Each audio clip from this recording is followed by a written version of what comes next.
31শে March একটি তারিখ যা শুধু একটি ম্যাচ নয়, হতে পারে একটি যুগের সমাপ্তির দিন।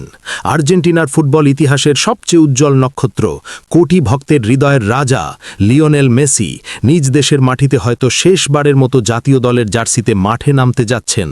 ভাবতে পারছেন, প্রায় 2 দশক ধরে আকাশী সাদা জার্সিতে যিনি জাদু দেখিয়েছেন, সেই মানুষটিকে হয়তো আর কখনো আর্জেন্টিনার মাটিতে খেলতে দেখা যাবে না।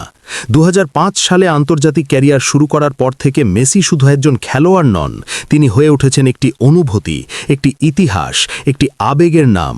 অসংখ্য গোল, অ্যাসিস্ট, শিরোপা আর অবিশ্বাস্য মুহূর্ত দিয়ে তিনি ভরিয়ে দিয়েছেন ফুটবল প্রেমীদের হৃদয়।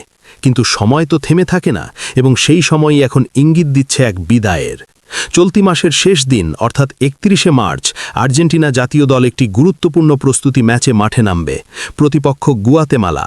প্রথম দেখায় ম্যাচটি হয়তো সাধারণ মনে হতে পারে, কিন্তু এর গুরুত্ব অন্যরকম, কারণ এটিই হতে পারে আর্জেন্টিনার মাটিতে মেসির শেষ আন্তর্জাতিক ম্যাচ। বিশ্বকাপের আগে নিজেদের দেশে আর কোনো ম্যাচ নেই আর্জেন্টিনার, ফলে এই ম্যাচের পর দেশে বসে মেসিকে খেলার সুযোগ আর মিলবে না। আরেকটি বড় বাস্তবতা হলো, আগামী বিশ্বকাপ খেলেই মেসি আন্তর্জাতিক ফুটবল থেকে অবসর নিতে পারেন বলে জোরালো আলোচনা রয়েছে। যদি সেটাই হয়, তাহলে বিশ্বকাপের পর তো আর প্রশ্নই ওঠে না আর্জেন্টিনার মাটিতে তার খেলা দেখা সম্ভব হবে না। অর্থাৎ বিশ্বকাপে তাকে দেখা গেলেও নিজের দেশের দর্শকদের সামনে এই ম্যাচটাই হতে যাচ্ছে শেষ নাচ, শেষ জাদু, শেষ আবেগ।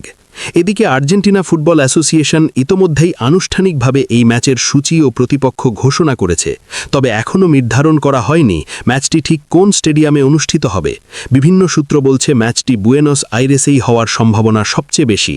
তবে একটি বড় সমস্যা সামনে এসেছে, ঐতিহাসিক মনুমেন্টাল স্টেডিয়াম এই ম্যাচের জন্য পাওয়া যাচ্ছে না, কারণ সেখানে আগেই কনসার্টের শিডিউল রয়েছে। তাই এখন বিকল্প ভেন্যু খুঁজছে কর্তৃপক্ষ। আর এই জায়গায় সবচেয়ে বেশি আলোচনায় রয়েছে লা বম্বনেরা স্টেডিয়াম। অনেকেই এটিকে সৌভাগ্যের প্রতীক হিসাবে দেখছেন, কারণ কাতার বিশ্বকাপের আগে আর্জেন্টিনার শেষ ম্যাচটিও এই মাঠেই অনুষ্ঠিত হয়েছিল, এবং সেই স্মৃতি দলটির জন্য অত্যন্ত ইতিবাচক। তাই অনেক ভক্তই চাইছেন মেসির সম্ভাব্য শেষ ম্যাচটি হোক এই ঐতিহাসিক স্টেডিয়ামেই, যেখানে আবেগ, ইতিহাস আর জয়ের স্মৃতি একসাথে মিশে আছে। তবে এখানেই শেষ নয়, আরেকটি অদ্ভুত পরিস্থিতির মধ্য দিয়ে যাচ্ছে আর্জেন্টিনা দল। ফিনালিসিমা বাতিল হওয়ায় নিজেদের ইতিহাসে প্রথমবারের মতো তারা একটি পূর্ণ 4 বছরের বিশ্বকাপ চক্রে কোনো ইউরোপীয় দলের বিপক্ষে না খেলেই বিশ্বকাপে অংশ নিতে যাচ্ছে। এটি নিঃসন্দেহে একটি ব্যতিক্রমী ঘটনা, যা নিয়ে ইতোমধ্যেই আলোচনা শুরু হয়েছে ফুটবল বিশ্বে। কিন্তু এসব বিশ্লেষণ, পরিসংখ্যান আর কৌশলের বাইরে সবচেয়ে বড় বিষয়টি হলো আবেগ।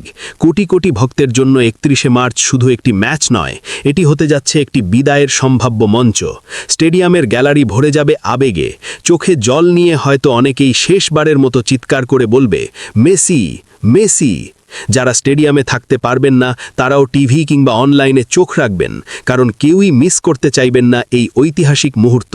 কারণ আমরা সবাই জানি, এমন খেলোয়াড় 100 বছরে একবার আসে। তাই আপনি যদি একজন সত্যিকারের ফুটবল প্রেমী হন, তাহলে এই ম্যাচটি মিস করা মানেই একটি ইতিহাসকে মিস করা। 31শে মার্চ তারিখটি মনে রাখুন, কারণ এই দিনটি হয়তো আমাদের দেখাবে কিভাবে একটি কিংবদন্তি নিজের ঘরের মাটিতে শেষবারের মতো জাদু ছড়ায়।